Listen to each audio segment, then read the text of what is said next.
All right. Good evening, everyone. It's Tuesday. It's 7 o'clock Central, so that means it's virtual study groups time. Hope everybody is doing really well out there. Virtual study group 78 coming at you. I don't know why necessarily we feel the need to update you on which virtual study groups we are doing every week, but we do. I know I do. I don't know why. I feel like the intro is not complete if we don't say which virtual study group we're on. So tonight, 78. Again, hope everybody's doing really well. My name is Daniel Young. Tonight, a little shift in the lineup. We've got the Arizona brothers on here with us, which is apropos as we will be taking our services to Phoenix, Arizona next month. Really looking forward to the Phoenix camp for those of you that are able to join us. But anyways, tonight we've got Brandon and brother Andy Warner representing the tribe of Line of Scrimmage. Glad to have you with us, man. You doing okay tonight? Yeah, except I think I just choked on my water, and now I might have to bow out before we. You questionable? You day to day? Doubtful for your return? What's going to happen? Yeah, I think we'll just go day to day. And since you're volunteering, there's no kind of workers' comp available to you for that water chokage injury, so don't go down that road, buddy. All right, I got it. Okay. All right, so tonight this is going to be fun. We've got a lot of plays coming to us from a single game, Brandon, so that's kind of cool. Right.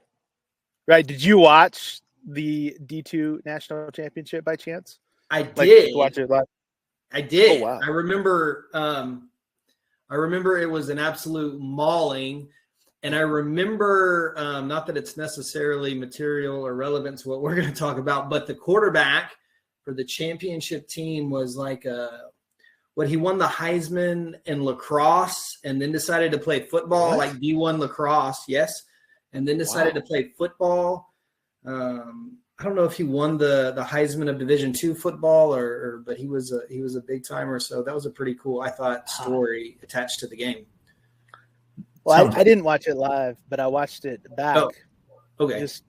And it was like, wow, play after play after play. And the officials had a day. I mean, they did an awesome, in my opinion, awesome job overall, which we're going to see. And then they just had some great plays to discuss. So why not use that game, huge game, as a platform for us, right? Absolutely. All right, Andy, you ready to roll or what? You got all that water choked out? I think I'm good. Yeah.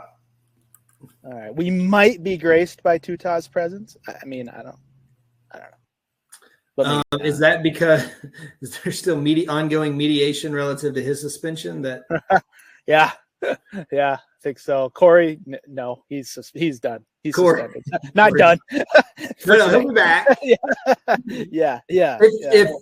If nothing else, I think we have shown that we can extend grace and mercy. I think we're firm. We rule with a heavy fist. Correct, but you can always come back. There's no point in no return so far. I look at Andy. He was suspended for like 3 months or something like that. Yeah.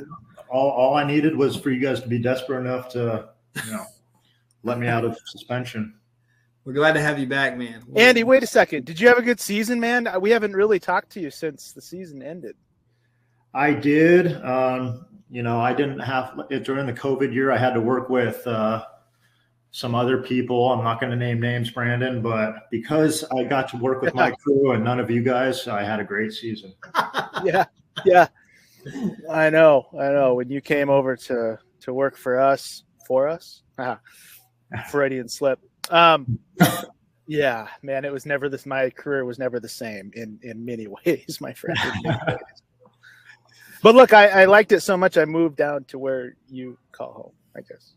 Even though you won't show me a good time or anything like that. I've been begging. Have you seen Andy since you moved? I don't think he actually lives in Phoenix. No, I moved out of town right when he moved in. Okay, that's what I thought. That explains it. Yeah. Good move. Okay. All right. Hey, what often happens when we go into halftime, not always, but we come out of halftime, and I feel like, Daniel, do we shift, maybe not intentionally, but we shift mindsets a little bit? We can get caught off guard by some things. There's be some player actions that catch us off guard. I don't know. I saw that in a game recently where the Crew had a really good, quiet first half and then came out and boom, it kind of just exploded on them. Now, does that mean we weren't ready or focused? I don't know about all that, but it's good to see a Crew that didn't allow that to happen. So very simple.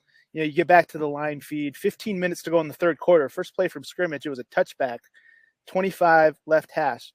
Left tackle, go back to our holding process from last week, right? Left tackle grabs out of position, spins the defender right at the point of attack. Really awesome call by the umpire. This is Crew of 7 umpire in the backfield. So I wanted to start off with just a great call, reinforcing our holding process last week. He gets out of position. He grabs, he restricts. Certainly the restriction happens well before the ball becomes dead, so we don't have a timing issue, and it's right at the point of attack. So just really awesome focus. And I wanted to say this too. My guess is it's quite possible this umpire has, this was his first year, maybe second year working in this position in terms of umpire in the backfield. So just wanted to highlight right out of the gate, right out of halftime, here we are focused on the first play, ready to make the call. I don't know if you guys have, it's really nothing to analyze other than just an excellent call and excellent focus coming right out of halftime. But have you ever seen that or happened to you where you come out of halftime and you feel maybe you got to get geared back up to work the rest of the game or no? Yeah, I don't know that I'm conscious of that, but well, yeah, no, for sure. I think what I was going to say is there's a different feeling when you're in the middle of a half and you've already worked 50 something plays to when you first come out. And I don't know what it is. I don't know how to explain it. I'm trying to think of a way to describe, but there's just a comfort level that you feel after you've seen some football and you've made a bunch of decisions.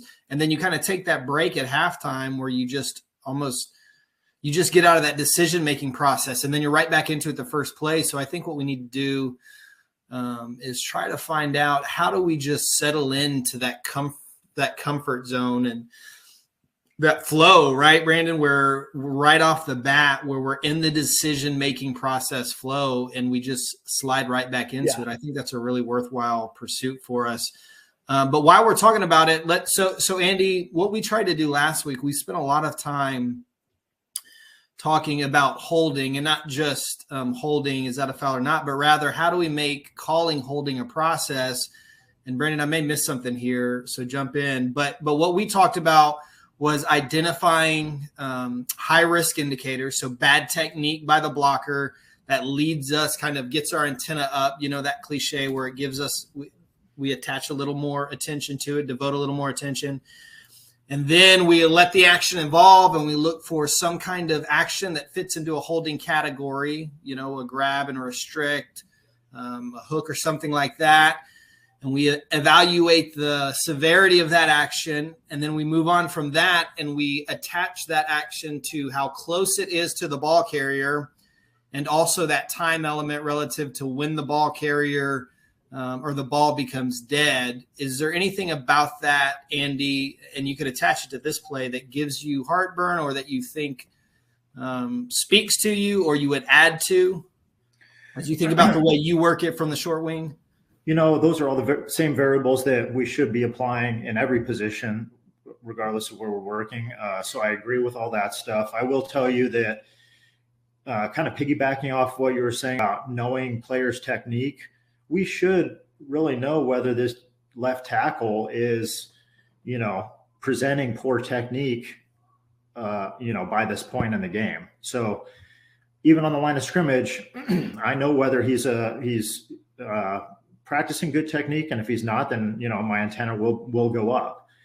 I will say that this is a great job by the umpire picking this up, but this really presents itself to the line of scrimmage official as well. So, the umpire did a really good job of making sure that he was plugged in starting the second half, but we have a little bit of an absence of concentration here by the line of scrimmage official. We would certainly expect him to be down on this foul as well. So, A good point. Good counterpoint, right? What if the umpire wasn't? What if the umpire didn't come out of the locker room? Would this just be a miss? Or did the line of scrimmage guy? It's a really good. I think you made the point well about the focus mechanism out of the locker room. Anything else? Before they moved up the kicking line, to start the second half kickoff, I would always tell myself, okay, I'm going to have a foul right here. I'm going to have a low block. I'm going to have a reverse takedown on this kickoff, something, just get myself plugged in. But after they moved up the kickoff line and we have such a high probability of these touchbacks, now it just requires more concentration on the very first play from scrimmage. So just because we've gotten through the kickoff doesn't mean that, okay, I was plugged in for the beginning of the second half. Well, really you weren't, because we're still at 15 minutes and now we've had a lapse in concentration here to start the second half. Good. Okay. So I want to start good get, solid mechanics, maybe a simple call from the umpire, maybe an opportunity from the line of scrimmage, but nonetheless, crew nails it. First play out of the gate. Let's go to play two. And we got a poll. So we'll get the play going. We'll get the poll going. So, and speaking of focusing, watch the bottom of the screen. We're going to see a 12th player. I think he's the 12th player. He's a player anyways. I believe he's the 12th player if you count up the defense. 12th player comes on and then tries to get off before the snap. And you can talk about philosophy, talk about different things like this, but here's the poll. So evaluate this, what we see on the screen, evaluate this for illegal substitution. Our code is ILS, and defense offside. Our code is DOF, and it's really a simple poll. Would you call both? Would you call neither? Or would you call one or the other? And so while we're looking at that, we can maybe ask Mr. Salam, who has, I believe, joined us. You made time in your schedule for us? Easy, man. Easy. Or did you get cut already? Well, we can have a talk about that privately. Okay, that's a private matter. Yeah.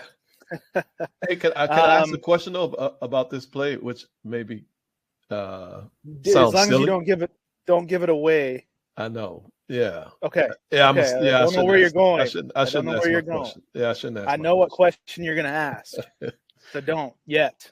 Yeah. I know what question you're going to ask. Gosh, dang it. I never wanted to get to know you that well personally that I would know what question you're going to ask before you ask it. Yeah, it's bad. But nonetheless, good to see you or whatever virtually. Yeah. Hope all is well in the Big Easy, huh? Yeah, I am in the Big Easy. I'm home. Back. Yes, I'm home. You sound happier, man. You just sound like you're in a good place. Well, I'll tell you this. Last night I got to see my two dogs. Who, saying my two dogs, we didn't take them with us, so clearly they're not our dogs.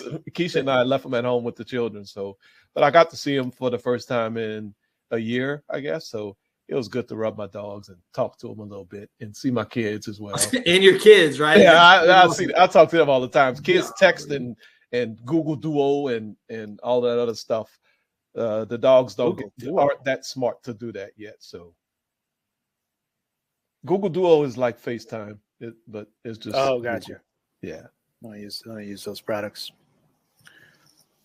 Although I do love Google, as you know. Yeah. This is going to be an philosophy interesting. Wait a second. I thought you already asked him that. No, I didn't ask him anything. I told him not to ask that question. No, but you asked him something when we started. I did? Yeah. No, I asked how I was going in the Big Easy. I was trying to fill time so that everybody could see it and then answer the question.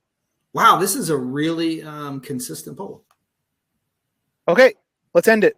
It hasn't moved, has it? Or is that just me? No, it hasn't moved in a while. 82% said call only illegal substitutions. That's interesting to me. 17% said call both. So virtually everybody says at least call illegal substitution, and then 17% of them say tack on the DOF as well. And by Brandon, tackle, I'm not Brandon, talking- perhaps I'm not people are talking thinking you're force. saying to enforce both. I don't know if that's what people are thinking you're saying. When I say call, yeah, that's a good point. Call. Yeah. I mean, should there Flag. be? Flag. I'm almost saying, like, what would the announcement sound like? Would both be present, or would only one, or whatever? Because we say this a lot. What's another example? Like, okay, tight end covered up, goes downfield and catches the pass. Should we call Yes. illegal touching and IDP, I see what or you're just saying. one? Okay, so I meant, you want to give them another chance? I think we're good. I think we're good. Let's just talk through it. I meant, you don't like, get two should we chances, have man. call? Exactly. I never got two chances in these kind of plays. You've got multiple chances on a personal level. I've met your wife. Oh, We're not going to go there, but you've had multiple Wow. chances. You're lucky to be in Wow. the position you're in. Let's just say that. I'm very You're lucky. going to say to be alive. That's true. Wait, let's not go that far. Here we go. Okay, let's talk philosophy first, because that's where you were going to go with illegal substitution. So once upon a time, or maybe still, I don't know, because I'm confused based on replay and all this stuff. Once upon a time, we said if his next step off the field takes him off the field, we don't call it. Remember that? Yep. Right. This is true here, right? I mean, it's close, but the whole idea was don't split hairs. Right. So his next step, for all intents and purposes, takes him off the field.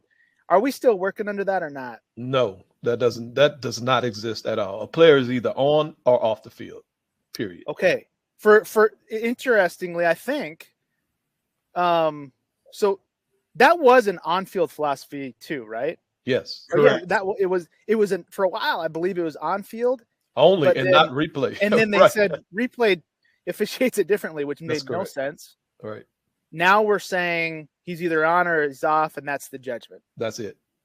Okay, so let's talk about process from deep wing, and then let's get to how many flags, and then we'll get to DOF. So how do you process this? I know we've talked about this before, but this is kind of a two-step process. And Daniel, it's almost similar to delay of game. You find the clock, you find the ball, and then you make the call. Now, do you watch the player and then go to the ball? Do you watch the ball, go to the player? How do you work players running off? Or do you from the back judge position? To be honest with you, from the back judge position, when I feel like the snap is imminent and it's going to be a situation like this where he's one step away, if I have an immediate threat on my potential key, I'm going to really rely on my deep wing to make this call correctly. That may be deep or back judge heresy.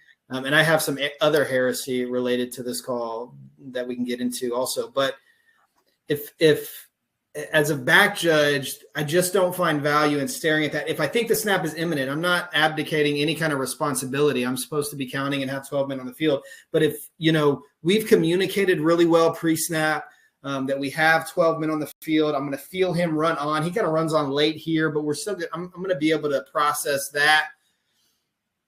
If I feel like it's going to keep me from officiating the rest of the play effectively, I'm really going to rely on the deep wings. And that's something that we would have had a conversation about, prior to working together.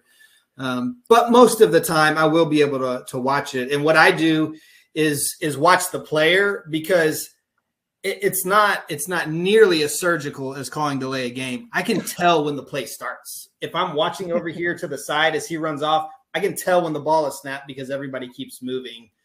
So that's how personally I work it. I'm interested, from Toots on the deep wing perspective, when really it's the onus is if you're on that side and he's running off to your sideline, how you work that when the snap is imminent.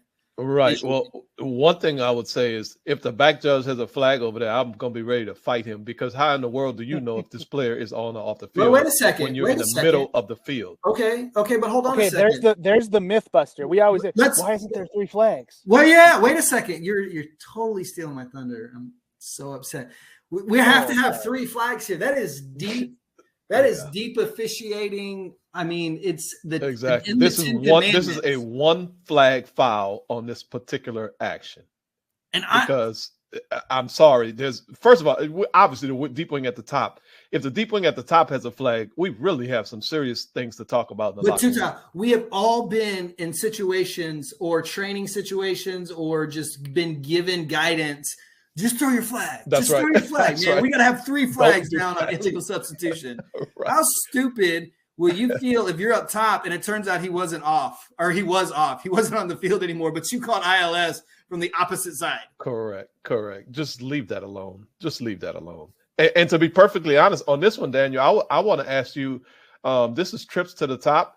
Would you really even know that this dude came on? Like, how wide is your vision at this pre-snap? Number 3 is not pressed at all. So how wide is your vision to be able to notice that this dude even ran on the field?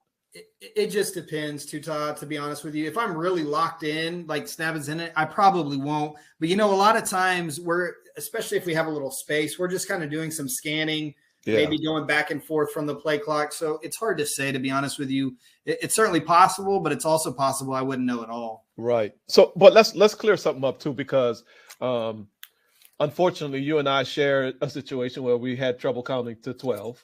We did. We are not talking about a standard 12 players in formation or a standard 12 player where the 12th player is running off from in the formation. Right. This is a player who came on late, and a player who's really threatening the sideline. We really need to allow the deep wing who's on that sideline work that play. And Brandon, to answer your question, we need to see the player get off the field, and then we need to find the ball versus seeing the ball get snapped and then try to find the player, because it's just not going to work. It's similar to IDP, similar to a lot of the things. Right. We need to see the fouling action first and then find the ball. Yeah. So foot down out of bounds and then find the ball? Yes. Yeah. So the non-fouling action in this case, but Yes. Right. Yes. Okay. There you go, Daniel. The non-fouling action. because if you're looking at the Wait ball, for him to- the reason it's the exact same principle to Taz IDP. Because if you're looking at the ball and then you go and find that guy, well, he may be off, but that doesn't mean that he was off when the ball was snapped. That's correct. That's correct. And here's the other thing. Daniel made mention of DOG, where he knows when the ball is snapped.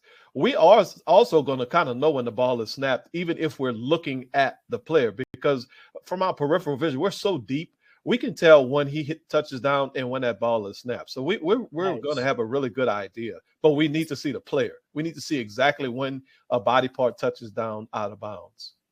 Okay, so that's the process. The philosophy is no longer next step off.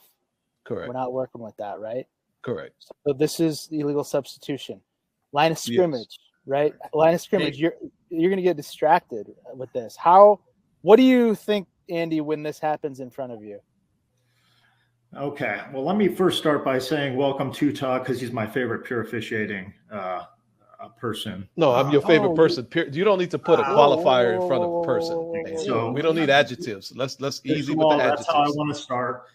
I also want to make one observation that Daniel described arguably the easiest call in all of officiating as a surgical process. I just want to bring that to everyone's attention as well. But it's, This guy. I find this poll very interesting, actually, because from a line of scrimmage perspective, this doesn't really happen very often where someone exits the field on the offensive side of the ball as a defender. But I did have this play this year, and I don't know for what reason, but the deep official was actually down on the pylon, kind of in goal line coverage and stuff like that. And he did not have a flag down for the illegal substitution portion of this. So, peripherally, obviously, I don't want to take my eyes off of all the players in formation, because we still have, motion and shifts and all that stuff, false start, DOF. But peripherally, I'm really hoping that I'm able to recognize, just as long as he's not too far out of my peripheral vision, whether he's on the field or not when he's in the offensive backfield. So we have to have a flag down for DOF, and it's just, there's nothing with next step off or anything like that in terms of DOF. So, or ILS anymore. But so if he's on the field and he's in the offensive backfield at the snap, we throw our flag for DOF. Gotcha.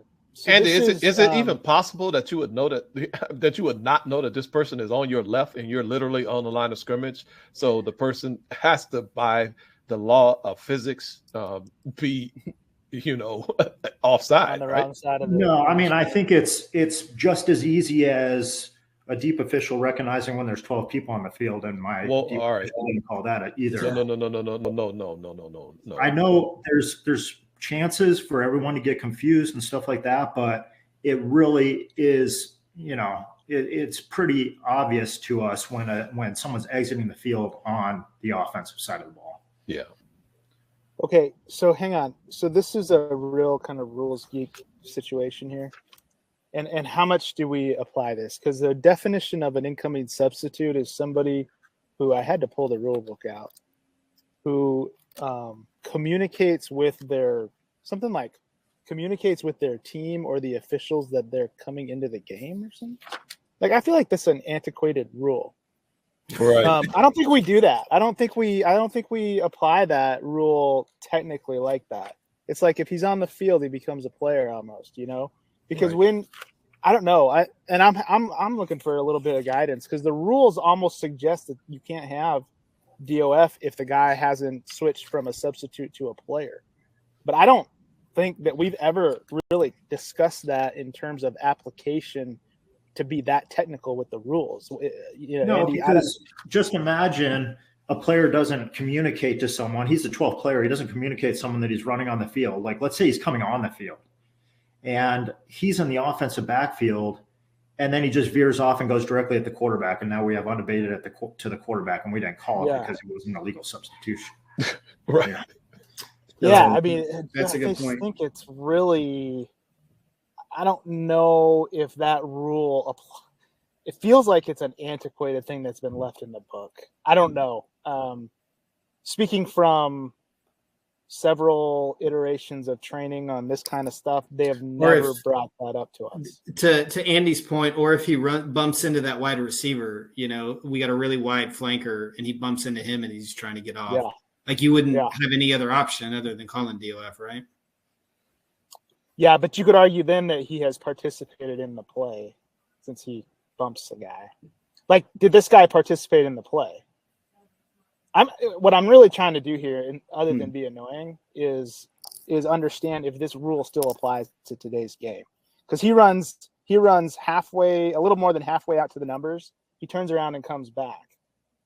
Has he transitioned from becoming a substitute to? Well, here's what I would say. Or do we even care? I think maybe it's that like if you're on the field and the ball is live, I think maybe from a really strict interpretation, you've kind of participated in the play. Yeah, that's an easy interpretation.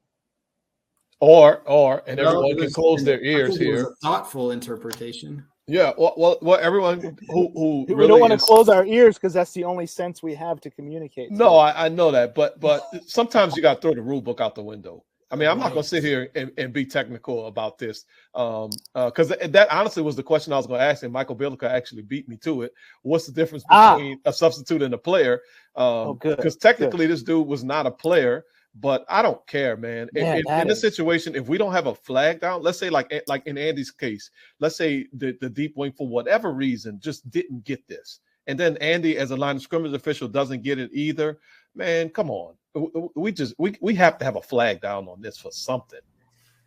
Yeah, because I was going to say back in the day with that old philosophy, if this guy's not a player and you can't have DOF without him being a player, then this is not a foul, and that's ridiculous. Right. Just think about how silly that is. That's silly. That's totally silly. Yeah. So then, are you advocating? Let's say line of scrimmage knows clear and obvious. He can see the deep wings flag come out as the ball is being snapped. So then he's good. We got a flag down. No. If this was a game that I was working and we were reviewing this film as a crew, I would hope that we would have two flags on the ground, one from the line of scrimmage, one from the deep wing, because we don't know. We can't tell. We don't know what our partners are doing. And my opinion, if you see a foul, throw your flag. That's always the way that I've always believed in officiating. And here's the thing that's happened to us before. This guy runs on. What if he's actually the number 11? Exactly. So now we think he's 12. We call this. Yes. we don't call DOF. It ends up going to replay. You can't put DOF on in replay. Exactly, Now Brandon. and there's a turnover. Good Lord. Jesus, No. I mean, I know. got to be a 5-yard penalty. So Right. I agree. I'm struggling with this rules clause. Brandon, from a line of scrimmage perspective, we've always been told that, just like Bryce noted in the chat, line of scrimmage official never knows how many players are on defense. Our job is to determine whether someone's in the neutral zone or unabated. So philosophically, if we have, and that's why I kind of want to go back to what I was saying before, if we have a player running onto the field and he's in the offensive backfield, we need to shut that down for unabated. Shut it down. Yeah. So either way, whether he's running off or coming on, it's DOF, but it's going to change how we work the play. Perfect. I think we're the punch- supported by rules. I think if you're on the field when the ball snaps, And the ball snaps. Okay, very good. I like that. Yeah, the rule is from the days where they huddled for 39 out of 47. Well, there wasn't even a play clock back then. Call them both is the punchline because of what we just talked about. If he's actually the 11th player, we got to have that flag down for DOF, and there's no question about it because that can't be quote unquote fixed by any sky judge, replay official, command center, whatever. So we got to call DOF on the field if we see it. So we want to call both. I would announce both and just you would. One. Yes. Okay. Like we have the guard and the tackle false start. We don't announce both of those, but here I would announce both fouls. For the very reason that I discussed. It's two totally separate fouls. Yes. Yeah. Interesting. Yeah. Okay. You wouldn't have done that prior to this conversation, Tuta? I probably would not have. But then again, no, I'm not going to say that. I don't know what I would have done. I surprise myself sometimes. I don't know. Isn't that true? You do surprise yourself, especially you. We had one that you mentioned earlier as an example, Brandon, during the year where we had ineligible downfield, and as a back judge, I knew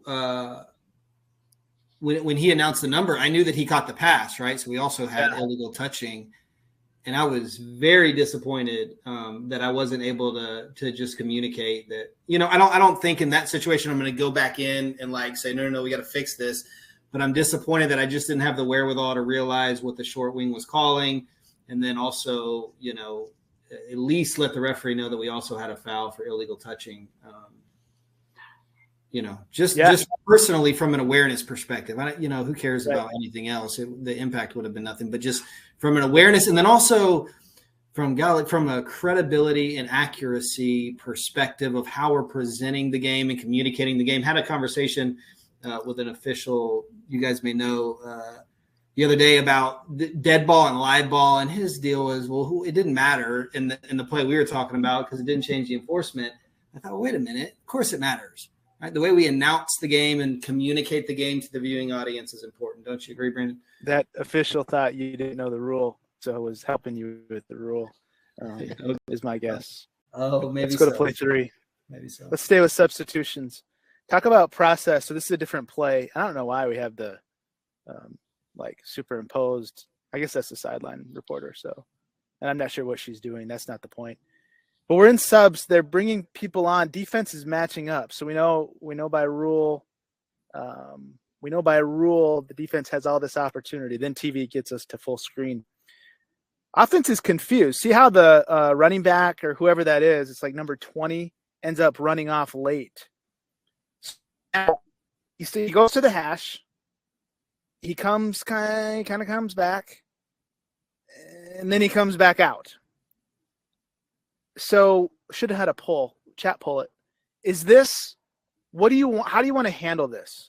Do you want to call? So this is a chat poll, no formal poll, chat poll. Put it in the chat. Do you want to have this as a dead ball foul for illegal substitution? Or do you want to stay in the iron cross mechanic? And I'll just stop right there. So dead ball, do you want a dead ball foul for illegal substitution? Or are you going to work through this with the iron cross mechanic? And to add a little more context, the defense has pretty much completed their matchup. And number 20 is he's the 12th player running off. Can I get some of this, Brandon, or is this only for the viewing audience? Yeah. I'm not gonna get. Yeah, I'm not gonna get. Why don't you put it in? Give him a second. Give him a second. Chat. So this is important, though. I'm gonna be honest, Brandon, because I had a coach ask a question about this type of action. It wasn't. I wouldn't say it's this degree of action, but it is similar to this where the 12th player ran off the field. And I had a coach ask a question about it. So this is really something that we really need to consider and think about. Okay. All right. So we've got a few. What do we have? Okay, majority of chat pullers are saying stay in Iron Cross. Yeah. Okay, go ahead. What was your conversation with the coach? Well, we had a team. They were not huddling. I was in the Iron Cross. Dropped the Iron Cross while I'm counting because I like to count 100 times. I just started actually counting my third time, and the player ran off the field. So the coach asked me, wait a minute, wasn't that 12 players on the field? I say, Coach, I had not started my count yet. So basically, but you dropped Iron Cross? I dropped Iron Cross because everybody was on the field. But when the 11th player ran off, he had never gotten it. I mean, when the 12th player ran off, he had not gotten into the formation. So I'm not saying in this case whether I see this player in the formation or not. We're not even talking about this play. We're talking about my play. The player had not gotten into formation. Everybody was just going where they were going. And I was counting the players. And by the time I finished counting, I realized that was number 12 that had run off the field. He had not been, there was no 3-second deal. There was none of this other stuff. So that was my response to the coach. Coach, I had not started my count yet or finished my count. So whatever what really means to you then privately is that you dropped Iron Cross too soon. No. Yes. I know what you're saying. Because really, yeah, either they can't have 12 mulling around. And if they're still completing, if they're still completing the substitution, then that's really a matchup opportunity for the defense. Right. So I don't think we can have it both ways. Maybe I'm losing. Maybe I'm not clear on what the 12th player was doing. Yeah, I'm gonna have to find the play and show it. So let's get to this. Come back with it next week. How about? That's a lot of pressure on me. Okay. This it is. Let's talk about this play in particular, though, Brandon. Okay, let's do it. I'm gonna be honest with you. I see number 20 in formation. When he comes and lines up in the middle of the field, he's in formation to me. So I'm gonna have a dead ball illegal substitution. See, he turned around, came back, got in formation. At that point in time, look, man, you're on the field, you're in formation. I'm gonna bang this dead ball. Illegal substitution. Me and Lee died. We the only two, I guess. You and Lee died. Do it. Yep. Your whole crew would probably ascribe to that. Just the opportunity to let her rip. They'd all have a flag. I probably wouldn't. I'd probably manage through with the Iron Cross, also having a little bit of play clock awareness. Yes. That there is pretty much no way that this whole process is going to be done without the play clock expiring. Right. Hey, Tuta, whenever 21st gets set, like kind of in formation, and 8 is still on the field, or there, I guess, I don't know. Or were you talking about the first time or the second time when he comes back? The second time, when 20 went all the way outside the hashes and came back and got in the backfield. Okay. That's when I say, you know what? You're in the formation, buddy. Okay. Fine. So would you know he's the 12th player yet or not? I would. Yes, I would. Because I'm counting the whole time he's in the cross. So yes, I would. Why didn't you in the play you're talking about? Well, I need to show the play. So yeah, just calm down. I need to show the play. So I'm not upset. I'm confused. I'm gonna find the play and then we'll get to talk about it. It was 2 years ago, and you put me on the spot. I know exactly what game it was. I'm gonna have to go find the doggone play, and hopefully we'll have the coach's tape to match up with everything. We're gonna definitely find that play. Okay. So you're just gonna go right when he kind of gets over to the quarterback, you're gonna go dead ball illegal substitution. Yeah, and it may be delayed because when he gets to the quarterback, if I'm on my 15th count, and I probably wouldn't flag it till I'm on my 15th count, and I'm on my 15th count, I'm like, hold on, wait a minute, that is number 12, and then I may right here when he's approaching the numbers, I may shut it down at that point, but I'm not gonna. This play is not gonna get snapped. I personally would have a dead ball foul. Yeah. Okay. So here's the thing. I'm okay with that, but why would we, so we got to just question ourselves, because I've done this more than I'd like to admit to. I just feel like we release the umpire in this case too early, because agreed. People are still running around in circles on this play. Yeah, you can't. Your matchup window, and I realize the defense matched up, but that doesn't. They can match up outside of the matchup window, and it doesn't mean that you have to be done giving them the opportunity to match up. Does that make sense? No, absolutely. Yeah. So, I kind of like where you're going with it. That's what this referee did, but I want to make sure that our process is good. It's almost like I'm hoping I'd still be an iron cross, not releasing the umpire. Once I release the umpire, I get all frazzled with the guy running off. You know what I mean? Yes. Well, here's one thing though, Brandon, to pay attention to. They're not finished their matchup process until that replaced player gets off the field. So that's something we can't really see on this. But whoever is that defensive tackle who substituted out, I'm not going to release the iron cross until he's off the field. So this may be a situation where I might be talking out the side of my neck. Perhaps I don't have 20 still in the formation. I don't know. And I may still be an iron cross. Oh man, yeah. I mean, he just kind of disappears out of the screen, and that's when 20 leaves. Yes, I think we'd still be an iron cross. Probably so. I would, but then here's the thing: if you finally recognize 20 was 12 running off, 20 was the 12th player running off. Yeah. Now I'm going to restart everything, and I mean slow. So I'm going to say, okay, they got trips. This is it's empty backfield 2 here. Quarterback is the 6th back. And now we've got 5 linemen. That's 11. Okay, it's an empty set. Now I'm going to look over to the defense and say, hey, do you guys want to get on the same page with me here or not? And by that time, the play clock's going to expire. That's right. And it doesn't matter to me. So here's the other thing. Make it more interesting. Okay. If the offense calls a timeout, as you're throwing your flag for 12 in the formation, which kind of was, kind of wasn't, what do you do then? Yep. I see. I was about to make my announcement, but then I realized I don't want to use the word foul. I was going to say prior to the foul for illegal. You're going to give them the timeout. Yes, they're going to get the timeout. I'm not going to penalize them. If they want to use the timeout, even if my flag is on the ground, well, not on the ground, but in the air, we're going to give them the timeout. So I got to figure out now how to say it, since you put me on the spot. Well, you can figure out how to say it. Yeah, I'll figure out how to say it later. Probably happens Saturday now, so you might want to figure it out. Yeah, I'm going back and forth. I kind of like just leaving up the iron cross here. The time I'm looking at that tackle run off. Go ahead, Daniel.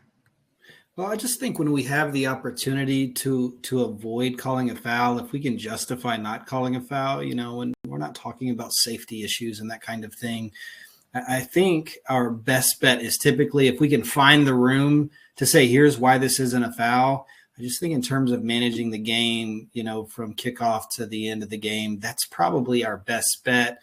I know there's always things that we're a little bit in the middle on, right? That we're not just absolutely hardcore convicted one way or the other. But I think as a general kind of guiding philosophy in those times, if we can find the room to say, well, we can justify this not being a foul, I think that's a good place for us to land. And also, I think it's really good, another opportunity for right now in this get better season, and of course all the time, but really, especially right now, it was really, really, it's a really cool just kind of exercise to hear same position, talk about a play, go back and forth. Like you can just watch this play and say, oh, he got set. That's illegal substitution in your, off-season kind of development and training, and then move on to the next play. But one of the things that we do here that I think is so valuable to me anyways, is the opportunity to have dialogue around things and think about other perspectives. And I think we develop a more kind of holistic approach to things like this. And the value for that in our overall officiating competency, individually even, is just really, really, really huge. I think that was a really cool example of how that can play out in the course of the off season. So hopefully, the whole universe is getting that as we go through those plays. Certainly hope to model some of that at the upcoming camps. But if you're not, find a group and have those kinds of dialogues and those conversations, because they're really important.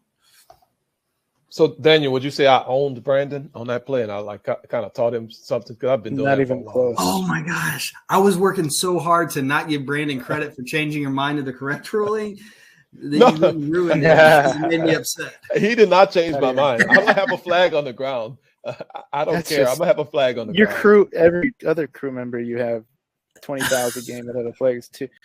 Have you ever seen space between the line of the neutral zone and these defensive linemen? Sorry, that blew crazy, my mind. huh? Wow. Play How do you four. like that, Andy? Is that comfortable? Are you living a life of luxury here? Oh, yeah. I mean, I don't think we ever get that. So That's unbelievable. Yeah. They were kind of getting blown off the ball, I noticed. Here's the thing, Andy. Have you ever seen a fake handoff before the snap? I don't think I have. No. All right. I did All right. laugh at the thought earlier, but yeah, I've never seen that. Okay, we got a poll. Check this out. We got a poll. So keep everything the same except the right tackle. Assume he jumps. Ooh. When this walk-up blitzer jumps into the neutral zone. Yeah. Now assume the right tackle jumps. So you see the guy covering the slot walks down or walks up, whatever they call that, and acts like he's going to blitz. He gets into the neutral zone. Assume the right tackle and then jumps and reacts to that. What do we got? Keep everything the same except for the fact that now the right tackle reacts to the blitzing player's movement into the neutral zone. Could happen, right? I think so.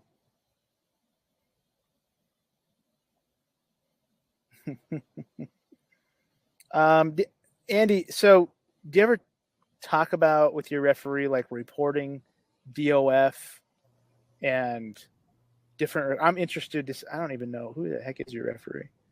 A gentleman named Scott Campbell. Oh yeah, I know him.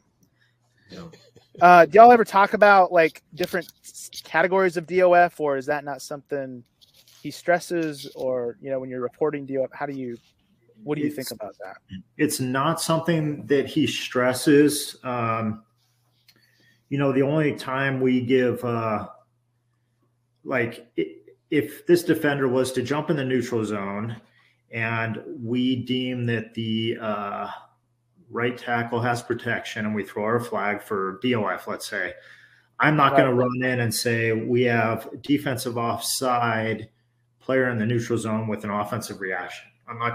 We just don't even do that. We just try to expedite. Really? Yeah. Oh. But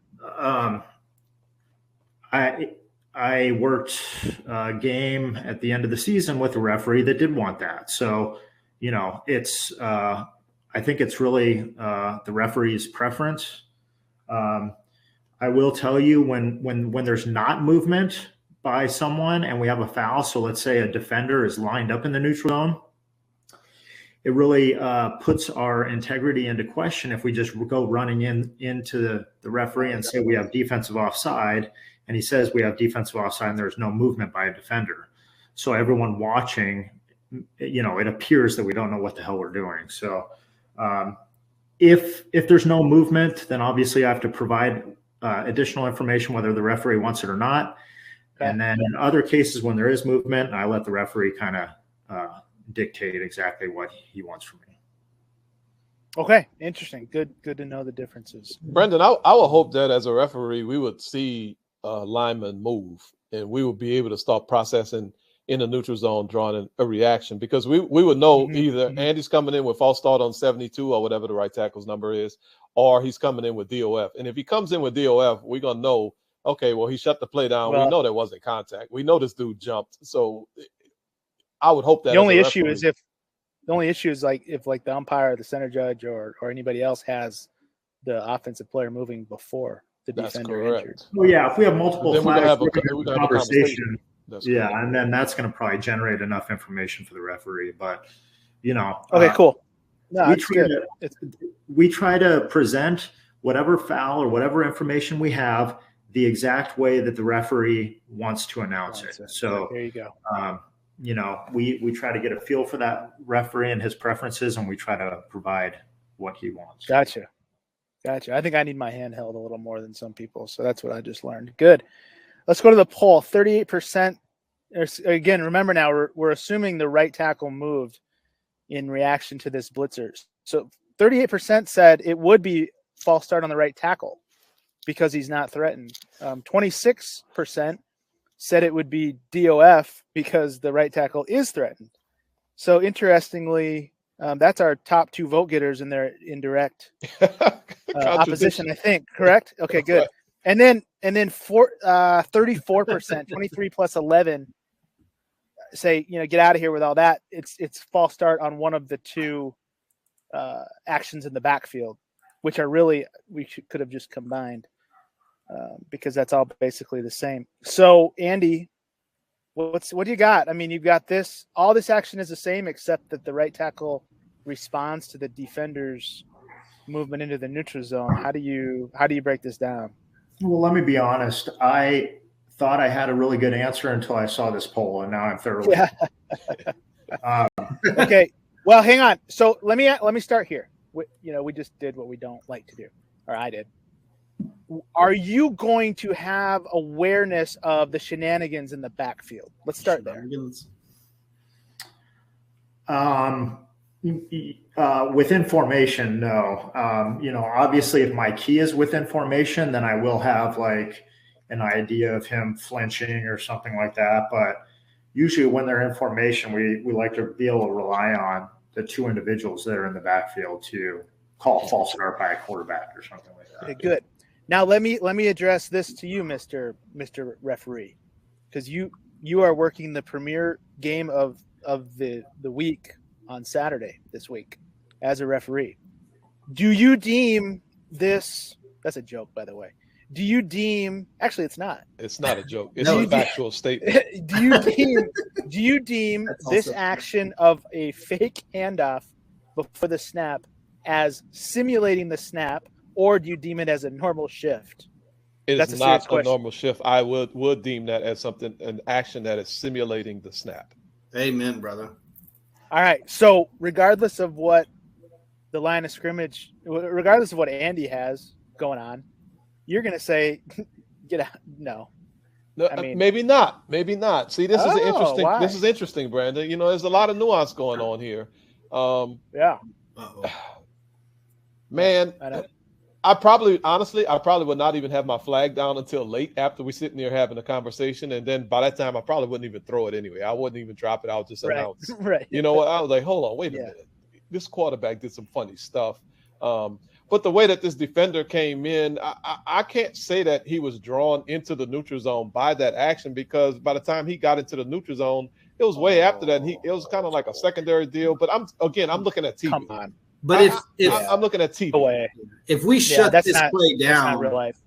Yeah. Okay. Never mind. I mean, if we shut this play down, they are clearly pretending to play football. That's correct. That's correct. If this play gets shut down with no contact, then yes, we're going to have a foul for false start on number 7. I'll go. Is that the quarterback, number 7, whatever his number is? This one might be one where you call them both. Quite frankly, I mean, this is simulating.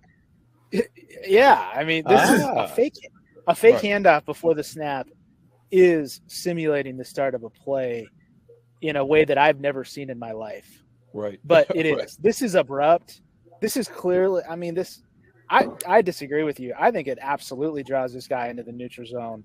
Okay. And you can draw him into the neutral zone with a smooth clap or a smooth, hard count. But come on, you can't do this. Okay, I can't argue with that. I can't argue with that. Okay, now Andy, forget about the offensive backfield action. Let's settle this debate because we kind of disagreed in the poll. Does this blitzer walking down like this, and if the guy moved, does the tackle become protected with this guy moving in or not? Okay, so first let me start by saying, let's assume that we have that number 2 receiver. If you can get to the point before that, motion man gets out there, whatever, and just pause it right here. Oh, you want me to? Okay, hang on. Oh, boy. I got this. No, you don't. Okay. Oh, I do. Sorry. I forgot. No, I do. No, hang limitations. No. There's no limitations. Don't say that, Andy. There's no. You're suspended. There's no limitations at all.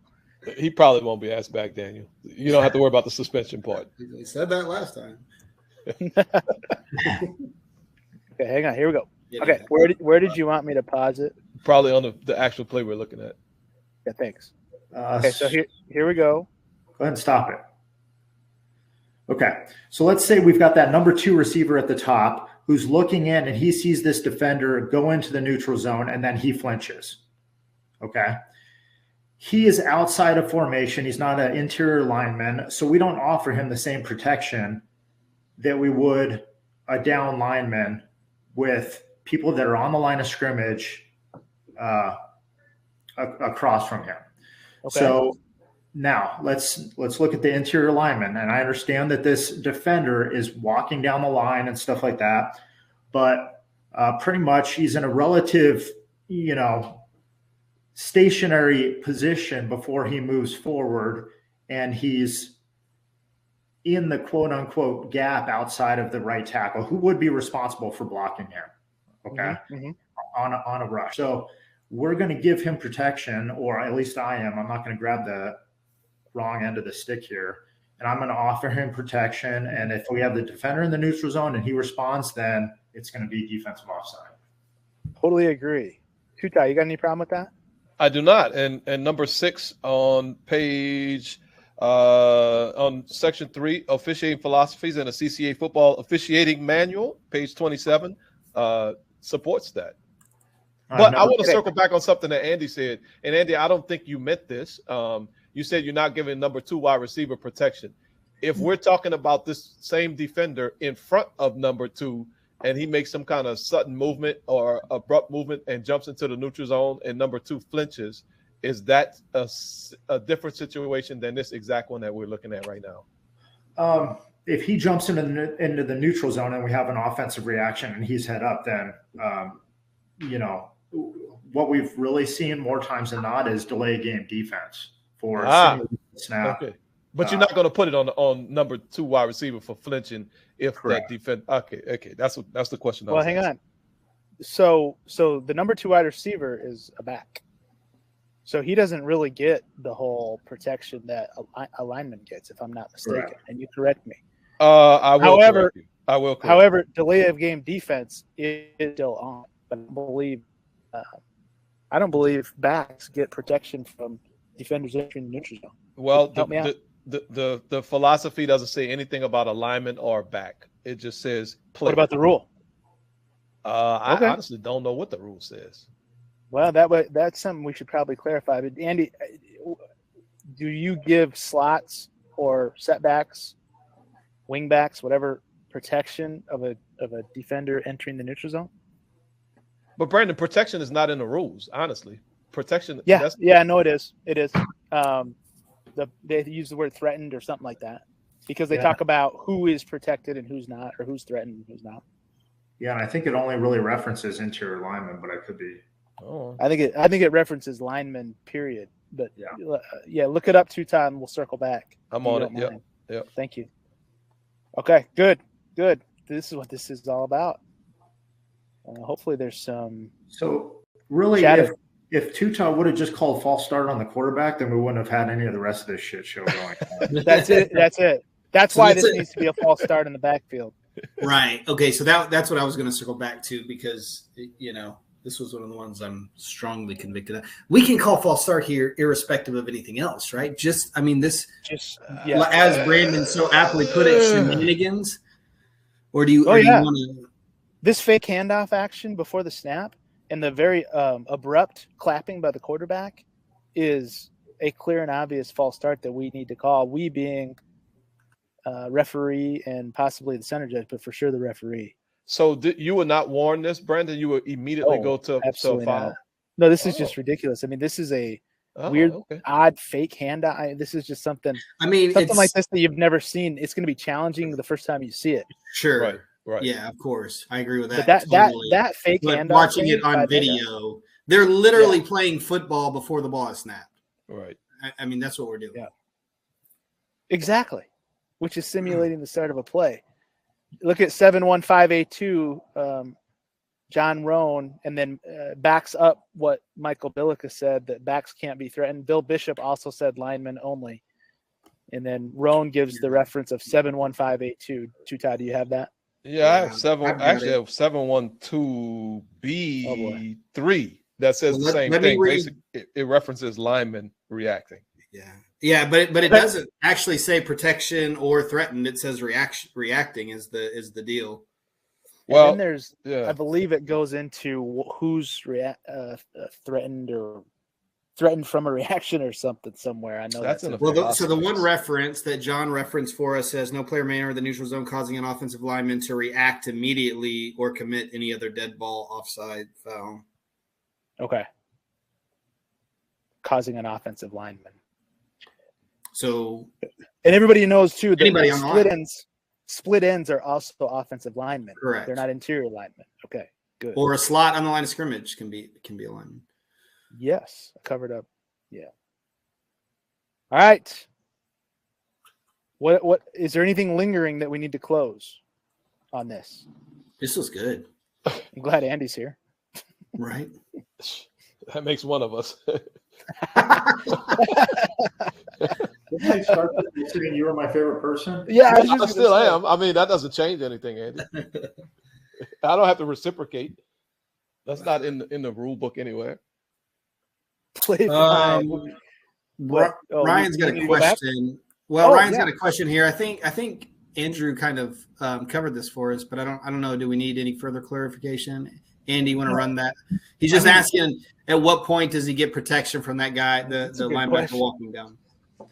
If in your mind he's reasonably reacting to the defender being in the neutral zone, just put your flag down for defensive offside. Yeah. Don't grab the shitty end of the stick. It's just that's great. I don't like that at all. Well, just call defensive offside and we'll move on.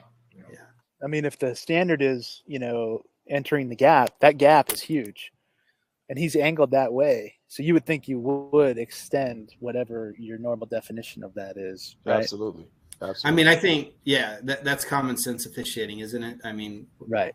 Even though Tutas said throughout the rule book, we don't really like to do that, but we can certainly apply in certain situations, Daniel Young. There are certain situations that you do need to throw the rule apply out some the window. common sense and say, well, he was reasonably all right. I like that one. Call the false start in the backfield and we're good. So we talk about making a call and transitioning to other action a lot, which is really something that we probably all need to get better at. This provides a really good example. You can evaluate, run the action by number. I don't know who it is. We call holding here. So run this action. It's not that first edge block. It's the second edge block at the 12. Run that action through the offensive holding protocol, if you would like. But then here's the point. Regardless of whether you called it or not, it's definitely going to get your attention. And we got to practice transitioning back to see all the detail of like, what's the spot? Did he score? And all that kind of stuff. So I just wanted to put this up. If you guys want to go into it further than that, please take the reins from here. But just a really good example. Go ahead. I didn't mean me necessarily. I just meant in general. Let's make sure let's dig into it. No, I think this is one of the very challenging things that we do, because a lot of times we're just officiating a single thing and then the play ends or it's dead ball.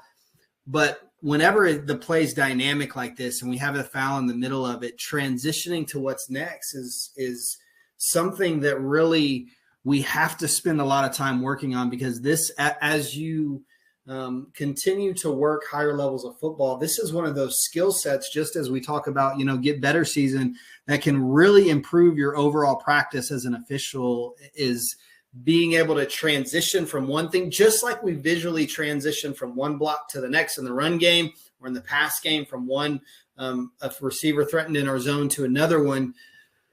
And it's really just about awareness. It really is about understanding, if you're the side judge, where you are on the football field, where the ball carrier is relative to the sideline and his potential to maybe get to the goal line. And so I don't know what I hate when we talk about we have to do this better and then we don't give folks an action item, right? Like, okay, so how do we do that? So I don't necessarily have one. So I'm going to fall into that trap and hoping one of you three will pick me out of it.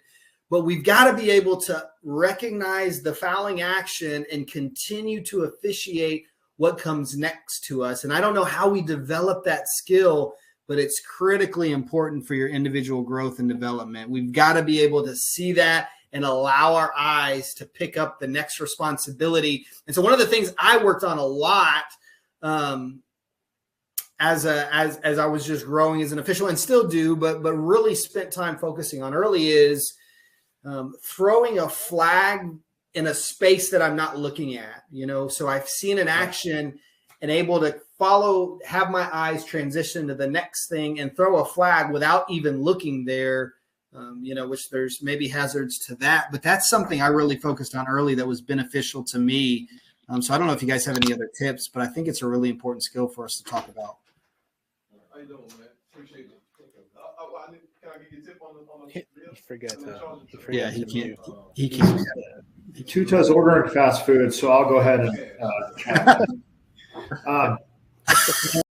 people are exposed to a lot of errors when they go too fast in baseball a lot of times, and in every sport, but really exposed in baseball. So if you're able to kind of create some sort of element of time before you just go running around to report a foul, let's say, or make a signal or make a judgment or whatever, and you just slow your body down and you're able to consciously slow your body down, it's going to slow your mind down. You're going to be able to fully process things. And I think really just take in all of the elements of a play. And then it really just helps from an overall mechanics standpoint, decision-making standpoint, and everything. If you can just get your body to slow down and make sure you're not just bailing on normal practices that you can do in a non-high stress situation. You just want to be able to do the same thing over and over again, without forgetting one or two different things that we normally would do in a lower stress situation, I think. Well, I think, Daniel, you hit the nail on the head. You said you don't really know how to explain it, but you did. You said, what's next? And I think that really applies to almost any action that every 7 seconds of every single play from every official on at the field, we all have to understand what's next. As soon as I finish looking at what I'm looking at now, what am I going to look at next? And sometimes that what is next is really critical. And in this case, if I know I'm on the goal line and I know the pylon is threatened and I know the runner's threatening the sideline, what is next is very, very, very important. So I have to understand that. And I may throw a no-look pass, just like you said, with this flag. I may throw a no-look flag, and I have no idea where that flag landed. So that's something that we're going to have to figure out, after the play is over. But I really need to understand, did this player hit the pylon? Did the ball come out before his foot touched out of bounds? Did the defense touch the ball after the ball came loose? Because we've seen all these plays at the pylon. And in this situation, if we just throw the flag and look at the player and try to get that number of the player way at the 10-yard line, we ain't going to see nothing that happens at the goal line and the pylon, and nobody can really help us at that point. So I think this play is just really, it illustrates what is next. And for me, as I watch this and we put the players together on the field, we can notice there's only one player that's going to threaten him and make the tackle, and that's the player that got held. Mm-hmm. Although, yeah, the dude did get knocked out of bounds, but that's way later. But at this point in time, as the runner is breaking free, we know this pylon is about to get threatened. So that is what we already should put in our head. Okay, that's next for me after I clean up this hole, this blocking action, because the blocking action might not even end up being a foul. Right. And I know we want to go slow, but actually the goal here is to transition as fast as possible. Exactly. Because you got to transition to what's next. Counter to what we often talk about in officiating, go slow, go slower, go slower, or whatever that saying is that I hate personally. We can't go slow here, because if we just get locked in on trying to get that number and get the spot of the foul, we totally miss potentially what could happen near the pylon, right? So this is job number one.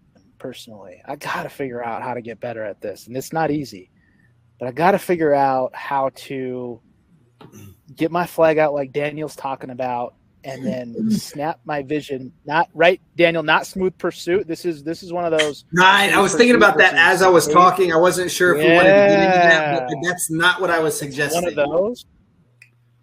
We got to snap our vision back to this action in time to evaluate. To make a judgment at the pylon, and the judgment here is easy. Whatever, sure. But if you're looking at next it, time, it's hard. If you're not, that's it, right? Because next time the ball might be out, like Tuta said, or next time there might be a guy pulling on face masks. And we can't just quit and say, well, it's a hold, so I know the play is going to come back anyway, so I don't need to worry about what happens next. We certainly can't do that, because this ball could easily get knocked out and go into the end zone, and we end up with a touchback. Anything could happen. So, head line judge could come down and say, "No way, that is not a hold. I don't have that as holding. Pick up your flag. Pick up your flag." Yeah. Right. But you know what, Callie? I think we could spend so much time on this. This is such a good concept. I think for us to cover. I think what Andy is saying, and what we're trying to communicate when we say we got to slow down is we get this not excited, we're not happy, not like in this positive emotion about recognizing this foul, pulling my flag, throwing it, getting in the number, all of those things that Tuta talked about. What we really need to do is slow down that part of the thought process, so that we don't become just consumed with that, but that we now transition to the other, which actually happens very fast, like you guys said. Right. So, good point. Hey, and here's what Andy was talking about. He's talking about finishing the play, right, Andy? You were talking about finishing the play at the end. Yeah, I mean, because we really just kind of leave and go report our foul, which is okay. I mean, look, this is this side judge is, praise to him. Right? By the way, this is impossible. Holy cow! This is next to impossible. Everything is right there. But you're talking about like making sure we don't just leave everything and just go quickly report, finish the play. So there's a lot of elements here to think about just in all of our own personal practices of what's optimal and what's not. Correct. I think we have to speed up our compartmentalizing of different parts of a play. There you go. And we can't, no one can really teach mentally how to do that. It's just rep after rep and watching film and stuff like that. But in terms of making sure that we go through our whole process of officiating all the way to the end of the play and making sure we're doing all of our responsibilities, if we slow down our body, it at least allows us to try to make sure we're practicing what we've always thought about, in a non-stressful situation. But really, watching video over and over again, this is a great play to watch, and just being able to say, hey, that part of the play is over. It's time to move on to the next part of the play. And how am I going to do that mentally? And how do I do it in a rapid succession where I can be successful at it? And it's just a matter of living these plays and being able to watch a lot on film. So it's cool that we're talking about this and watching it together, because we can all learn from this. And it's a really unique visual play for a side judge and field judge. Well, I don't know that it's unique. I mean, you do it a lot in these situations, but it all comes together where you're doing exactly what you're supposed to do. You're not watching the ball. You're officiating your area of responsibility, and that's blocking in the widest, got the widest block in front of the ball carrier. But you have forward progress inside the 2-yard line and a responsibility for the goal line. So you have to go from officiating your area of responsibility to now effectively ball watching, right? Now you're responsible for the ball carrier. So none of us is trying to communicate that this is an easy process, but it's such a valuable one. And this is a great, I mean, golly, this game was fantastic.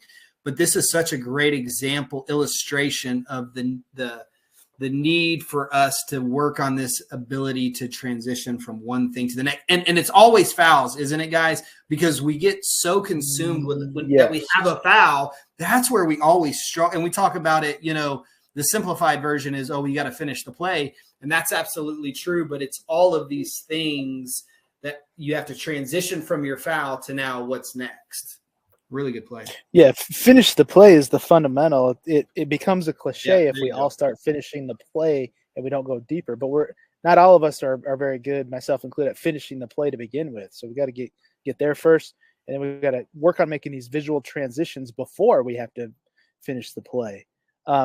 Hey, wipe your mouth, put the napkin down, or whatever you're doing. Answer this question if you don't mind, or give your input. Would it be horrible? Chris asks, would it be horrible to hold your flag and throw it after you finish the play? What are your thoughts?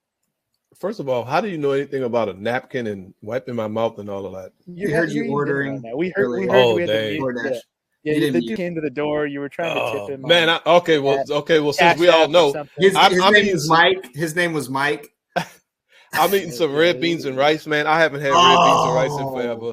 Oh, man, I'm in heaven. Okay. Man, you've got a nice piece of cornbread too.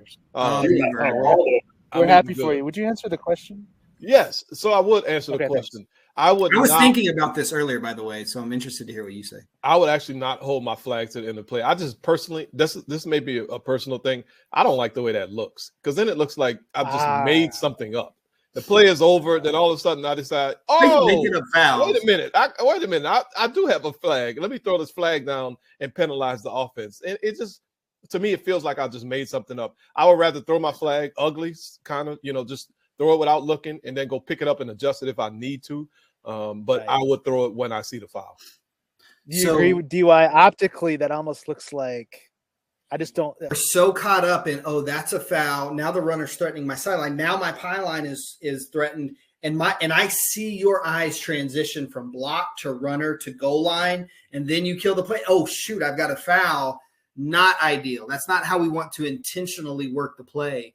I would prefer to see that than I've got a foul. Let me wing it. Now the runner's out of bounds, and now I shift my focus to the runner after he's already out of bounds, and really, if that pylon blows up, there's a really good chance that I may not know what happened first. Were we out of bounds, or did we cross the plane of the goal line? So if you're working this play and you're prioritizing, I would prioritizing learning how to transition. And we don't. I'm not suggesting intentionally, let me hold my flag, but I'm saying if I end up in a space where I've got a foul, runner, sideline, goal line, I got to throw my flag. I would prefer that over, I've got a foul, let me throw it. Oh, crap. What happened here at the pylon? Because the pylon's on the ground. He's right here at the goal line and the boundary. I'm going to rule him out of bounds. So I hope that makes sense. No, Daniel, I 100% agree with you. I know you do. Yep. But, and here's the huge clarification. We're going to set the bar high. We're going to know from a deep wing, we're going to be able to work this block, know who the number is, know that it's setting up as a potential for a foul. And by the time we fire, we don't need to be looking at what we're firing at, because we already know, look, this is going to be a foul. I don't like the way his hands are. I don't like the way the body position is. I'm a fire my flag. And when I fire, I've already made the decision. So I don't need to go staring and finding and looking and all of that other stuff.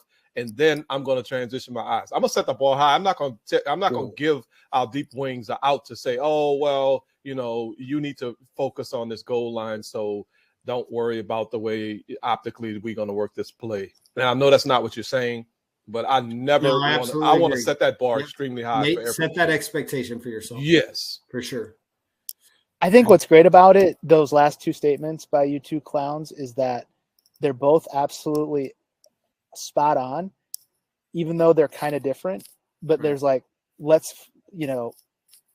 Tuta's setting the bar high. Daniel's setting the bar a milli-inch. Is that a unit of measure? Milli-inch lower, maybe, but not really, because Daniel's saying, look, if I have to give something up, I'm definitely going to transition, and that I'm going to meet that visual transition goal, right? And I think this is a great discussion. We don't have enough of, by the way.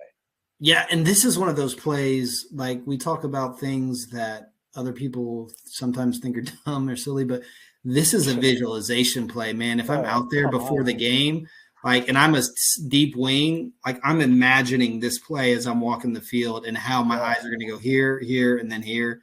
This is really good. Yeah, you don't have a chance if you don't do any of that work and then just let it happen to you for time. And not that this side just, but I mean, imagine if he did, and this is the Division II national championship, and oh my gosh, here it is. How do I handle that? Holy smokes! But what a great play to bounce, to put yourself in that position. And then you understand how you worked it. You look at it and think about how he gets to level up like just exponentially off that play. And regardless, I'm not talking right, wrong. I'm not talking about any of that. Just his feeling in the moment of working that play and now processing that through to his subconscious. When it happens next time, think about how, just up a level or 2 or 4 or a million that he's going to be, right? That's just awesome. Hey, Brandon. I've got. Oh, go ahead. Since you invented Rule 343, would you please answer John Roan's question? Oh, I thought you were going to go to the millimetric. No, I'm not doing that. Everybody knows your level of intelligence, and they accept. I did invent. They accept. I was going to go millimeter, but that's okay. What's 343? Okay, now I got to look back at the. Okay. It was a running clock inside 5 minutes. I don't remember who. I don't even know what team is which. Who? Offense. I'm assuming offense was ahead in the score. Put it back up. Here we go. I got it. It's coming. Oh, why am I getting weird dots that I've never seen? I don't know. You guys seeing that? I am. You guys. Somebody else. That's bizarre. Started over. It's all right. Still got them. How about you? It's probably you trying to just mix metric and English units. It just doesn't work that way. The coders didn't like that. I think we're down. It's all right. No, It's running. The play is running for me now. Oh, it's running for you. Good. Okay. Yeah. Okay, I'm the one that's okay. The team ahead fouled, and they have the ball, obviously. So the team ahead has the ball and fouled, and the clock was stopped inside 5 minutes of the second quarter. Okay, so here it is inside 5, but this is nothing. But we went out of bounds. Are we under 2? Well, we don't know. I guess we went out of. That's an interesting thing, Daniel. We don't know if he's out of bounds because we kind of need our buddy beside us to let us know. Yeah. Okay. That's true. Good point. You got me. Am I back or no? Yeah, we can hear you. We got you. Oh, good. Okay, this is so. Either way, though, clock's going to start on the ready here by rule, right? And then we get to apply 3-4-3 because we're outside of 2 minutes. Mm-hmm. Yes. Mm-hmm. Okay, good. I would not apply 3-4-3 here. That's it. You're not going to explain why. You're just going to answer the question without explaining. I answered it and I was thinking about it at the same time. That's why I quit.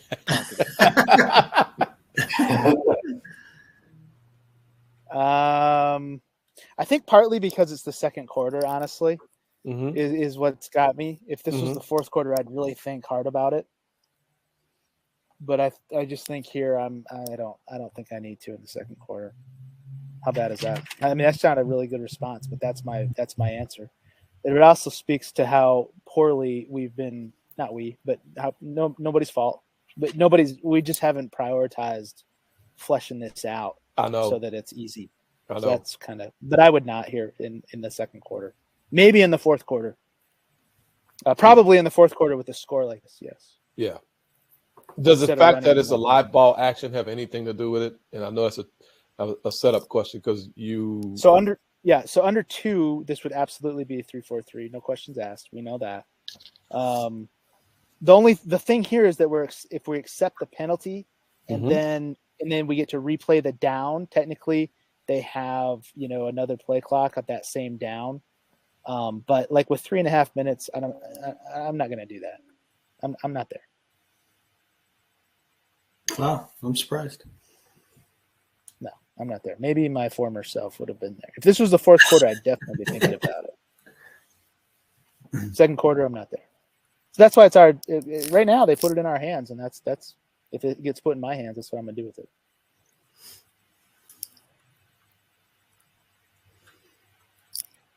Man, I've got something else I want to jump into on this play, but golly, we've got. You want to? No, we've got a few more plays. Maybe we revisit it. We do, but is it good or is it bad? I think it carries on our work from last week. I think the block on B11 here, right at the 25-yard line, is a great one for us to run through our protocol that we've established, because we can look at that and come to a really, really quick knee-jerk answer. And it's also a really great example of something that we talked about last week a little bit, and that is or at least hopefully, and then talks about the holds. I mean, put those two potential, because you're talking about really two potential edge holds, right? Yep, absolutely. And put those through the process, and let's see if we can get some consistency on it. All right, that's the homework. Good? Yeah, let's do that. That's the homework. Make it happen. Okay, here we go. Probably shouldn't let Daniel try to start plays. This could get dicey. All right, Andy, wow, you work these. Great play. You work these, Andy. Are you still with us? Did we put you to sleep on the last one? I'm here. I'm just casually listening. You work these over and over. Probably every game you have some type of an example. Golly. And I don't know if it's like this, but could you just talk through, and I don't care what you think about this play or what anybody really thinks about this play. This is just somebody's going to make a call. But what are you looking for? I mean, are you conservative on these? Are you aggressive on calling these? Is there differences in that, that change your approach? Man, I'm just really interested in hearing somebody who works these over and over talk about it. I think if you're able to look at body movement of players and really study body movement of players and see when a player is going north-south up and down the sideline, I have a lot more lenience for a defender. Obviously, if a receiver or ball carrier has stepped out of bounds, but he's going north-south, I have, let's say he stepped out of bounds and then he gets blown up, but he has been going north-south. It's just very difficult for the defender to know that, right? So we have more lenience on that. This play in particular, even though you don't care what I think about this play, because you stated that earlier, after this receiver – I was trying not to put you on the spot again, man. After this receiver catches the ball, in terms of body movement, it looks like he's just kind of veering out of bounds to me. So I would have a lot less forgiveness or leeway on the defender who's blowing someone up. So, I mean, this one's pretty obvious. Like, he's pretty well out of bounds before he maybe he's not. It's pretty tight, but it looks like he's veering out of bounds. And if he does get his foot down out of bounds before, I'm gonna take the approach that we're trying to protect that player. You're gonna lean towards calling it. Yeah. If he's veering towards out of bounds. Now, but with that said, and I think you alluded to it, but you do need to see him like physically out of bounds in terms Correct. I mean, usually that represents a foot in the white and then contact before you make the call. So angling to the sideline on its own isn't enough for late hit out of bounds. Just angling. You got to have also the foot down. Is that right or no? Yeah. So the first couple times I saw it from the other angle, it looks like, he's pretty well out of bounds. But then when you're looking more, I mean, we don't have a down the line shot, but it looks like he's barely getting his foot down as he's getting barely. Yeah. And so where does it come into play? Like, okay, defense, maybe it's this angling wording that you use. Defense is really committed to making contact. And then, sure, the foot's down a millisecond before the contact, but gosh, can he be committed? Does he need to let up? Man, I'm honestly struggling with this one.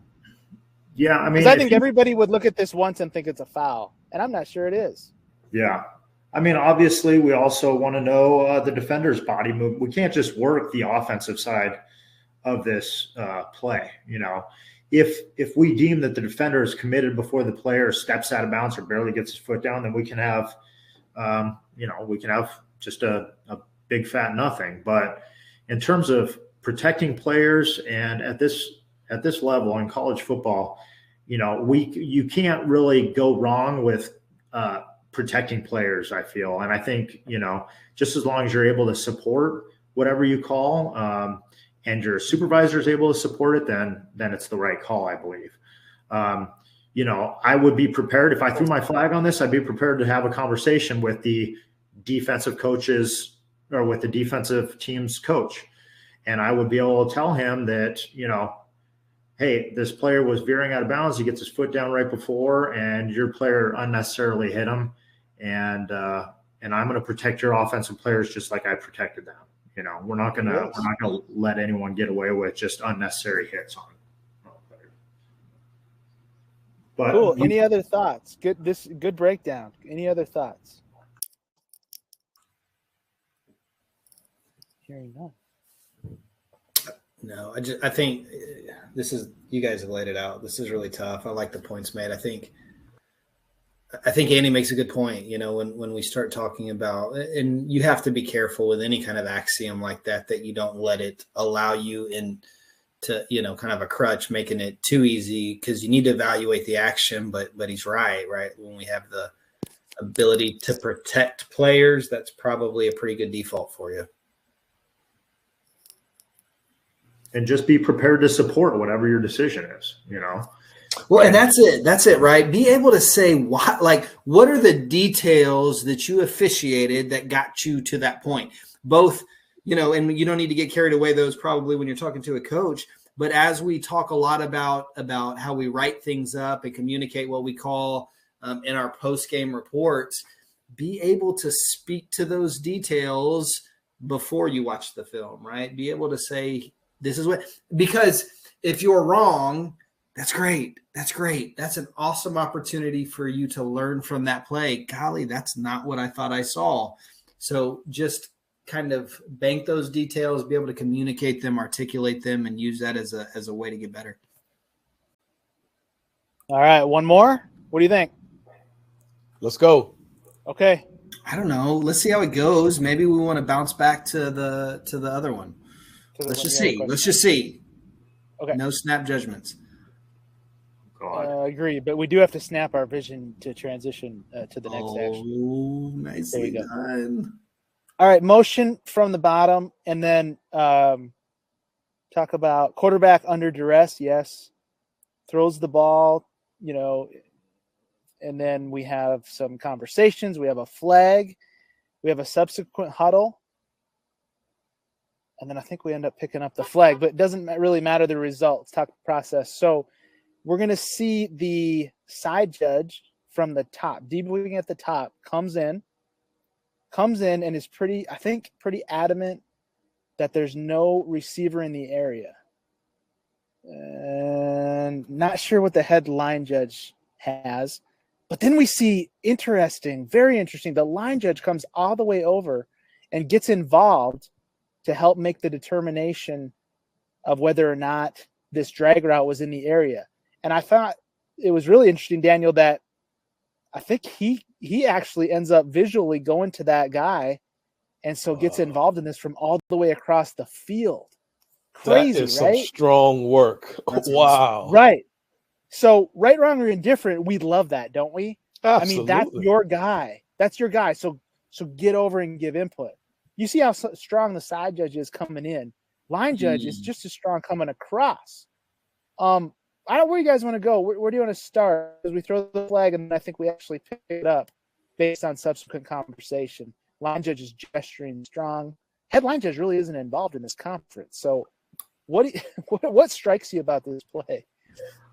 Well, the one crazy thing is that the head linesman does have an opinion because he gives 2 incomplete signals and then he points at this receiver indicating that he feels he's in the area.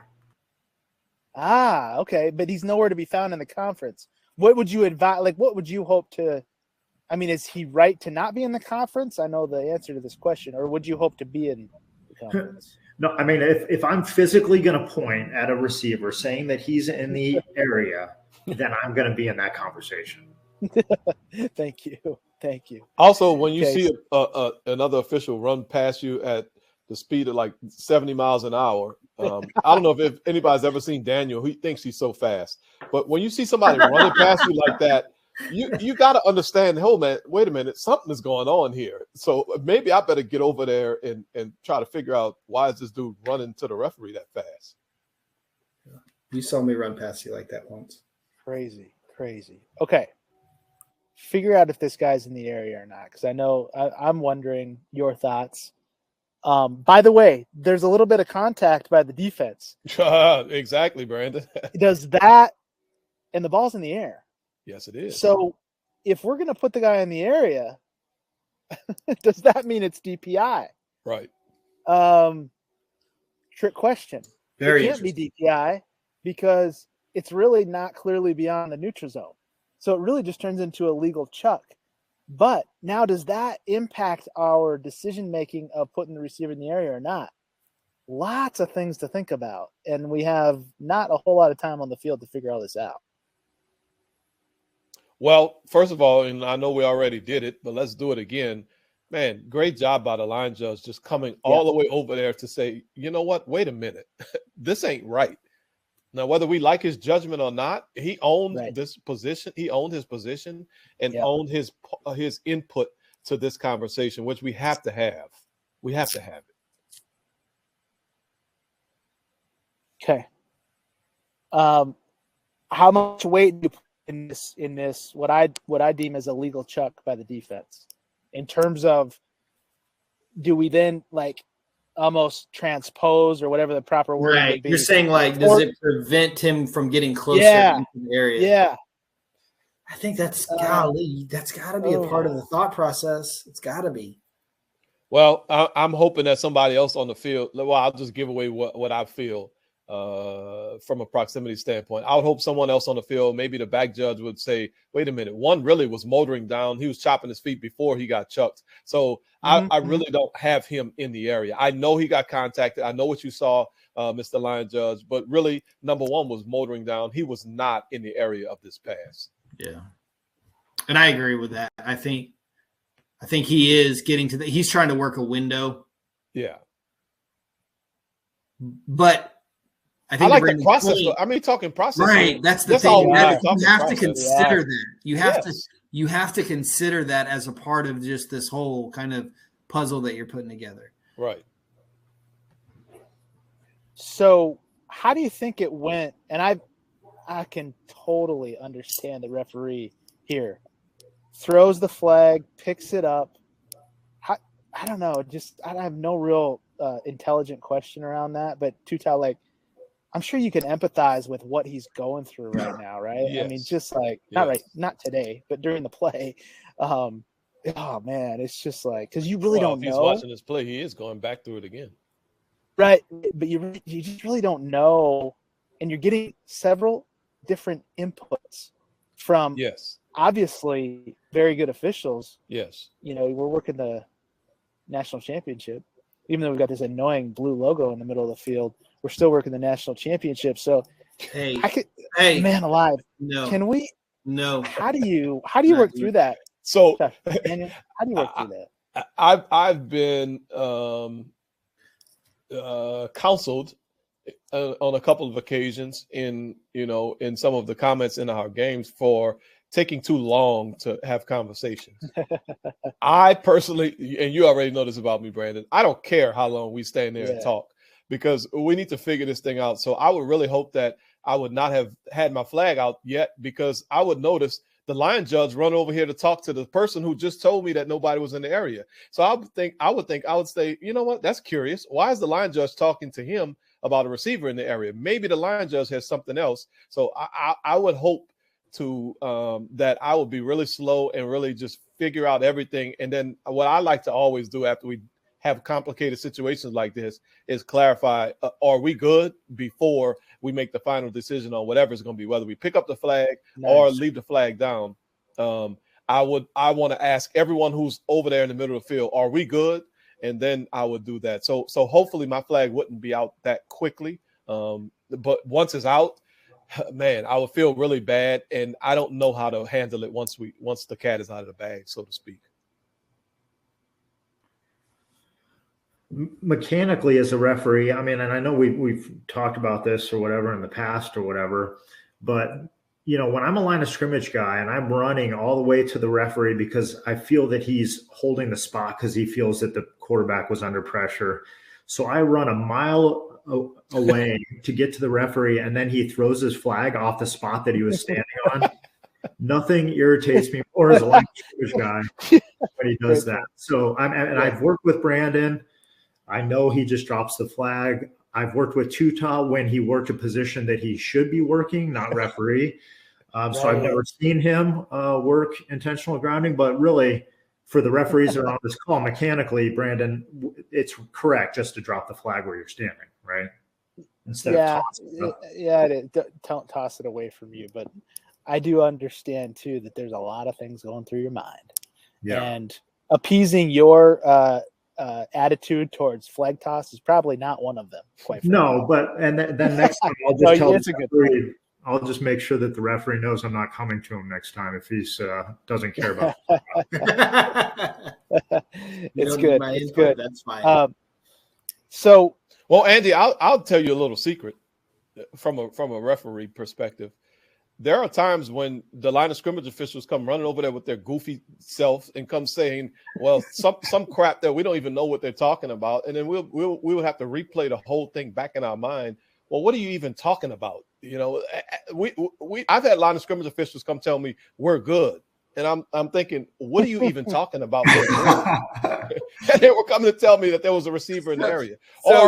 I've had line of scrimmage officials come ask me, was he under duress? Don't ask me, was he under duress? You just bring me information, and I will. Exactly. I have the other part myself. I appreciate what you're saying about you bring me information, and for the line of scrimmage officials on here, let's just, from a serious standpoint, retouch on what information we're bringing to the referee. Yes. So if there's a receiver in the area, then we're going to go to the referee. We're not just going to simply point to him, which, I mean, many times the referee knows what we're doing, but, with the quarterback under pressure, many times he might not be looking at us, right? Exactly. So we need to run to the referee and we need to say there's number 11 was in the area, and he'll probably make an announcement. Funny whistle or something. Yeah. Get our attention as much as you can.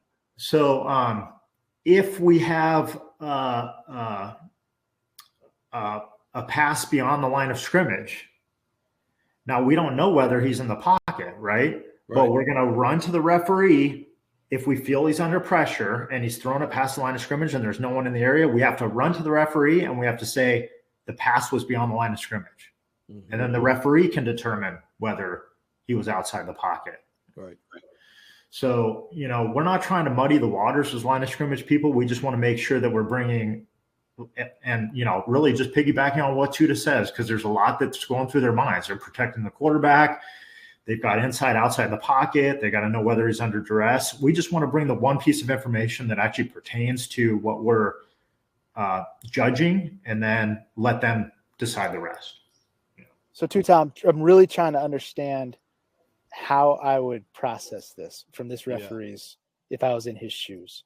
You're saying after he dropped the flag and then the line judge came back? Well, all of it, right? So that we know the line judge comes in very strong with, and it's like, that was my guy, and he's going toward. I saw him gesturing, right? He's going towards that pass. Right. The side judge has the best perspective, don't you think? Look at how we've got it drawn up here. The side judge really has the best perspective of the distance between. Look, this ball lands outside the numbers. The guy is nowhere close even to the numbers or even threatening the numbers at all. Is this something where we just say, Mr. Line Judge, thanks, you rock. I love this. Please never stop. But I'm going to go with my side judge buddy here. I mean, golly, this is just unbelievable. No, I think as strong as the line judge came in, if the side judge decides to defer to him, then we have to go with the line judge. We have to go with the line judge, don't we? Yes. But here's the deal. Now, if we have an idea about the way the play played out, maybe so. But if you go back, just go back to as the quarterback was under duress, we may not have an idea how this played out, honestly. Oh, exactly. So we're just working. I mean, we're going to, from the referee perspective, we're going to be working all these red shirts. It got all kind of stuff going on.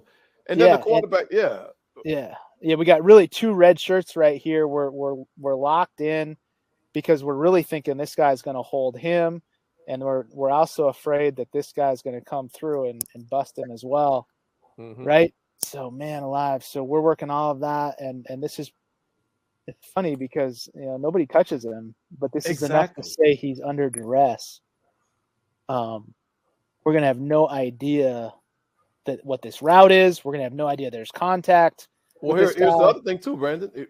He's just throwing the ball almost from a quarterback, from a referee perspective. I don't even, this is not even feeling like he's getting rid of the ball to me. It just feels like he's just throwing a pass. That's a good point too. Sometimes we get surprised by this. Exactly. And that's when Andy and his goofy self comes running in and we're like, what are you talking about? Right. What a play. I mean, it's just use that play. I personally agree with you that he's not in the area. But I want the line judge on my crew tomorrow. And here's the question: is the line judge still stay that strong if the head linesman who pointed at a player in the area, if he actually comes in and he's part of the conversation? Yeah, exactly. So we all got to own our position, and there might be an opportunity for that headline judge to, come in a little stronger next time if you've got something. Now, if you're soft, what would you say, Andy? Like if for whatever reason you're looking somewhere else, maybe your guy was somewhere else and you got surprised by the pass or whatever. If you're soft on it, how do you handle that? Because let's be honest, we can't know everything that happens on the field. There's 22 of them and 8 of us. So what if you're soft on the decision? Yeah, I mean, like he pointed, and who knows? Maybe we're the only ones that actually saw him point at a receiver, right? Like we mentioned before. I would still want to come in and be a part of the conversation to see what the line judge is saying. That doesn't mean I'm going to say anything. Like if internally I feel like, hey, I've got a soft opinion on this action here because my key was running a streak downfield and I got to it a little late or whatever. Yeah. I'm going to listen to this guy, and just like a referee does, I'm going to listen to him. And if he's, very adamant about what he has, then I'm not even going to say anything. I'm just going to say, all right, and because I already have a soft opinion on it, I'm not going to jam them up and muddy the waters over a soft opinion. Mm-hmm. All right. Well, I do really think that the crew worked a great game. They were really challenged with some awesome plays. Right. So just congratulations to them and huge thank you. Although it's not like they gave us permission to use their game or anything, right? But thank you for their work. Thank you for having the game. Thanks for being awesome to everybody. And thank you guys, Andy, especially, not the other 2 guys. Thank you, Andy, for contributing with some great line of scrimmage knowledge. We appreciate that and sorely needed. You're welcome. And I thought that when you left the backwoods of the Dakotas, that your internet connection would be a lot better when you came to a metropolis. But then I came to Phoenix. Yeah, evidently that's not the case. So, but I appreciate being a part of this. Just like always, I learn from being a part of this, so I appreciate the opportunity. Awesome. Well, don't go anywhere because we got we got basically camp coming up, and you're there. So we will be Wait, seeing really? more of Andy's going to you. be in Phoenix at the Phoenix camp? I'm just Yeah, We had- he's we had to close to go down the depth It's chart. easy. Just Yeah, tell him it's depth easy. chart function. I'm just the driver for the weekend. So whatever anyone Yeah, airport shuttle. That's exactly what I was referring to. Yeah, we do need airport shuttle people. But feel free on those trips between the hotel and the airport to just drop some tips. Tip your drivers. No, but speaking of tips, Andy, seriously, thank you for your tips tonight. Yeah. They were awesome. And I thank you all. Have a great night. Thank All right, This you. was an awesome session. Thanks, guys. Appreciate it. Really enjoyed that. All right. See you next time. Yeah. See ya.